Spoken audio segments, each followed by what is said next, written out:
אז בוא נתחיל מאיפור שיותר מאיפור, ליאור הגיבורי, מה שלומך? בסדר גמור. אני רציתי לדבר איתך קצת על הנושא המעניין הזה שהוא בתפר בין איפור לבין קוסמטיקה. שזה בעצם איפור שהוא לא רק מכסה ומתקן לנו פגמים, אלא גם עוזר לעור להיות בריא יותר, ואפילו חוסך לנו רגישויות ואלרגיות, נכון? נכון, לאיפור הזה קוראים איפור מינרלי, ולאבקות מינרליות שמגיעות הישר מהמינרלים שבטבע. הן לא מכילות חומרים כימיקליים מהמעבדה, והן מכילות צמחי מרפא, ובנוסף, הן מכילות אבץ. אבץ הוכח מחקרית כמטפל ומרפא רגישויות ואלרגיות בעור, והוא אף מטפל בדלקת. ולמה זה חשוב לי? כמטפלת בעור, בפרט במטופלים עם אקנה, שיש להם דלקת, ואז האיפור הזה, הוא גם עוזר להם להרגיע את העור. ולמנוע התפרצויות, עקב איפור. וכן, יש לי מטופלות רבות שהשתמשו באיפור רגיל, ורמת ההתפרצויות שלהם עלתה, והעור שלהם נעשה יותר מודלק ורגיש, וברגע שהם עברו לאיפור המינרלי, רמת ההתפרצויות ירדה. מה בעצם באיפור הרגיל מחמיר את האקנה? באיפור הרגיל יש שמנים מינרליים וצבעים סינתטיים שעלולים לגרום לרגישויות ואלרגיות. ובאבקות האיפור הרגילות יש טל, כשאף הוא גורם לרגישויות ויופש בעור. אז הבנתי שהאיפור המינרלי מאוד טוב לאקנטים, זה גם מובן לי, זה מחלה דלקתית, ואנחנו לא רוצים להדליק אותה עוד יותר.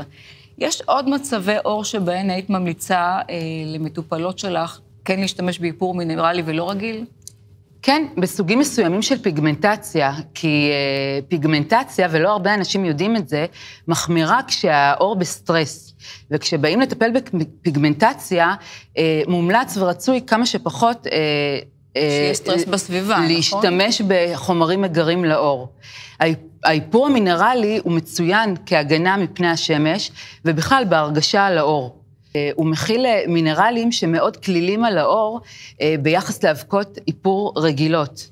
אני רוצה לציין שלא כל מותג איפור מינרלי הוא בהכרח מכיל רכיבים פעילים, וכמו בכל תחום, יש מותגים טובים יותר ויש פחות.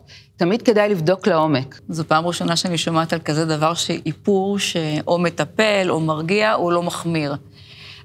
בוא ניגע בעוד דרך שלך לשלב בריאות ויופי.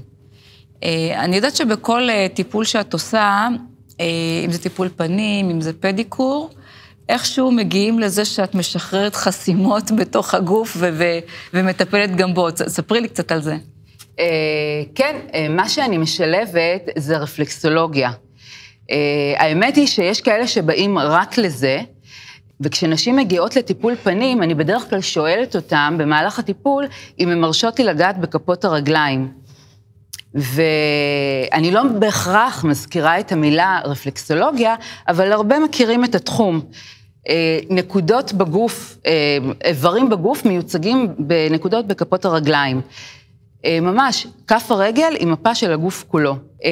זה עוזר לי לעזור, העניין הזה של רפלקסולוגיה עוזר לי לעזור לו יותר ולהגיע לתוצאות טובות יותר ממקום עמוק יותר. טיפול הוליסטי בעצם, מה שאת נותנת. כן, ההגעה לנפש האדם עוזרת לי להגיע אליו למקום עמוק יותר ולתקן מבפנים.